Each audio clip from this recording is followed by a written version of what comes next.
അപ്പോൾ എല്ലാവർക്കും നമ്മുടെ പുതിയൊരു വീഡിയോയിലേക്ക് സ്വാഗതം. ഇപ്പോൾ സമയം 3 മണി ആയിട്ടുള്ളൂ. ഇന്നലത്തെ വീഡിയോയിൽ ഞാൻ പറഞ്ഞിട്ടുണ്ടായിരുന്നു ഒരാളെ കാണാൻ പോകണം എന്നുള്ളത്. അപ്പോൾ നമുക്ക് റെഡിയാവാം. റെഡിയാവാനുള്ള ഓട്ടപ്പാച്ചിലിനിടയിൽ വേറെ വീഡിയോസൊന്നും എടുക്കാനായിട്ട് പറ്റിയില്ല. അപ്പോൾ ഞാൻ ധാവണിയായിരുന്നു കേട്ടോ കൊടുത്തിരുന്നത്. അപ്പോൾ അച്ചൂസ് നല്ല ഉറക്കമാണ്. നമ്മൾ ബസ്സിലാണ് പോകുന്നത്. നമുക്ക് ഇച്ചിരി ദൂരം പോകാനുണ്ട്, 2.5 മണിക്കൂറോളം യാത്രയുണ്ട്. അപ്പോൾ ആ ഒരാളെ കാണാനായിട്ടുള്ള എക്സൈറ്റ്മെൻറ്റിലൊക്കെയാണ്. കുറേ വർഷത്തെ ഒരു പ്രാർത്ഥനയും കാത്തിരിപ്പൊക്കെയാണ്. ഞങ്ങൾ തമ്മിൽ നല്ല കണക്ഷനാണെങ്കിലും ഇതുവരെ നേരിട്ടൊന്ന് കാണാനായിട്ട് പറ്റിയിട്ടില്ല. അപ്പോൾ ആ ആളെ കാണാൻ പോവുകയാണ് എല്ലാവരും കൂടി. ഇത് കാണുമ്പോൾ നിങ്ങൾക്ക് എല്ലാവർക്കും മനസ്സിലായിട്ടുണ്ടാവും ഞാൻ ആ കാത്തിരുന്ന് കാണാൻ പോയ ആളാരാന്നുള്ളത്. ഇത് ഗുരുവായൂർ അമ്പലമാണ്. അപ്പം ഞാൻ വേറെ ആരെയല്ല കാണാനായിട്ട് ഇത്ര എക്സൈറ്റഡ് ആയിട്ട് പോയത്, ഗുരുവായൂരപ്പനെയാണ്. ഇത്രയും വർഷമായിട്ട് ഞാൻ ആഗ്രഹിച്ചൊരു കാര്യമാണ്, പോകാൻ പറ്റിയിട്ടില്ല, ഫസ്റ്റ് ടൈമാണ്. അപ്പോൾ ഇന്നത്തെ ദിവസം അച്ചൂസിൻ്റെ പിറന്നാളാണ്. അപ്പോൾ ഞങ്ങളുടെ ഭയങ്കര ആഗ്രഹമായിരുന്നു ഗുരുവായൂർ പോകണം എന്നുള്ളത്.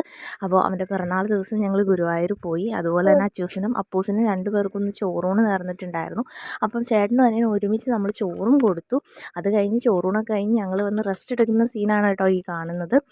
അപ്പൂസ് ഫുൾ ടൈം ഫോണിൽ തന്നെയായിരുന്നു. അച്ചൂസും ഞാനും അമ്മയും കൂടി അവിടെ നല്ല തിരക്കുണ്ടായിരുന്നു. അപ്പോൾ അതൊക്കെ നോക്കി ഇങ്ങനെ ഇരിക്കുകയായിരുന്നു. ഞങ്ങളുടെ 2 പേരുടെയും ഫോട്ടോസും കാര്യങ്ങളൊക്കെ എടുത്തിട്ടുണ്ടായിരുന്നു. പക്ഷേ അത് അമ്പലത്തിൽ നിന്ന് തന്നെയാണ് എടുത്തത്. നമ്മുടെ കയ്യിലോട്ടൊന്നും കിട്ടിയിട്ടില്ല. അപ്പോൾ അത് കിട്ടുമ്പോൾ ആഡ് ആക്കാം കേട്ടോ. അങ്ങനെ ഞങ്ങൾ തിരിച്ചൊരു 6 മണി 6:30 ആയി വീട്ടിലെത്തിയപ്പോഴത്തേക്കും. അപ്പോൾ ചെറിയൊരു കേക്ക് വാങ്ങിച്ചിട്ടുണ്ടായിരുന്നു. ഡെക്കറേഷൻസൊക്കെ ഞങ്ങൾ തന്നെയാണ് കേട്ടോ ചെയ്തത്. അങ്ങനെ ശ്രീയുടെ ഫ്രണ്ട്സും ഞങ്ങളുടെ ഫാമിലിയും അതുപോലെ അടുത്തുള്ള കുറച്ച് ആൾക്കാരൊക്കെ ആയിട്ട് ഞങ്ങൾ ചെറിയൊരു കേക്ക് കട്ട് ചെയ്തു. അവൻ്റെ ഒരു സന്തോഷം അതായിരുന്നു ഞങ്ങളുടെ പ്രധാന ഇത്. പക്ഷേ കൊച്ചിന് അതൊന്നും അറിയാനുള്ള പ്രായമായിട്ടില്ല. പിന്നെ നമ്മളൊരു ചടങ്ങിന് വേണ്ടിയിട്ട് ഞങ്ങൾ കട്ട് ചെയ്തു, അത്രയേ ഉള്ളൂ.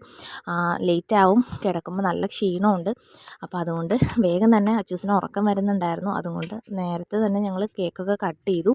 9:30 ആയപ്പോഴത്തേക്കും കേക്കൊക്കെ കട്ട് ചെയ്തു. അങ്ങനെ അവൻ എന്താണെന്നറിയാതെ അവനിങ്ങനെ നോക്കി നിൽക്കുമായിരുന്നു. എന്താണെന്നൊന്നും ആൾക്ക് മനസ്സിലാവുന്നുണ്ടായിരുന്നില്ല. അങ്ങനെ ഒത്തിരി സന്തോഷമുള്ളൊരു ദിവസമാണ് അവൻ്റെ പിറന്നാൾ. ആഗ്രഹിച്ചതിലും നല്ല രീതിയിൽ തന്നെ നമുക്ക് ആഘോഷിക്കാനായിട്ട് പറ്റി. ഇന്ന് ഫുൾ ഹാപ്പി ആയിരുന്നു. ഞങ്ങളുടെ ഈ ഒരു കൊച്ചു ഫാമിലിയാണ് ഞങ്ങളുടെ ലോകം, ഞങ്ങളുടെ സന്തോഷം എല്ലാം. അപ്പം ഞങ്ങളുടെ വീഡിയോസൊക്കെ ഇഷ്ടപ്പെടുകയെന്നുണ്ടെങ്കിൽ സബ്സ്ക്രൈബ് ചെയ്യുകയും ചാനൽ അതുപോലെ തന്നെ ലൈക്ക് ചെയ്യാനും കമൻറ്റ് ചെയ്യാനും ഒന്നും മറക്കണ്ട. ഞങ്ങളുടെ കൂടെ കൂടുക, സപ്പോർട്ട് ചെയ്യുക. അപ്പം അതിനുശേഷം എല്ലാവരും കേക്കൊക്കെ കൊടുത്തു. പക്ഷേ അവൻ കേക്കൊന്നും തിന്നില്ല കേട്ടോ. അവനിങ്ങനെ ഇതെന്താ സംഭവം എന്നൊന്നും അറിയാതെ ഇങ്ങനെ നോക്കി നിൽക്കുകയായിരുന്നു. പിന്നെ വീഡിയോസ് എടുത്ത് ശീലമില്ലാത്തത് കൊണ്ടായിരിക്കാം കുറേ മിസ്റ്റേക്കുകൾ വരുന്നുണ്ട്. നമുക്ക് ഇമ്പ്രൂവ് ചെയ്യാം കേട്ടോ. അപ്പോൾ നമുക്കിനി മറ്റൊരു വീഡിയോയിൽ കാണാം.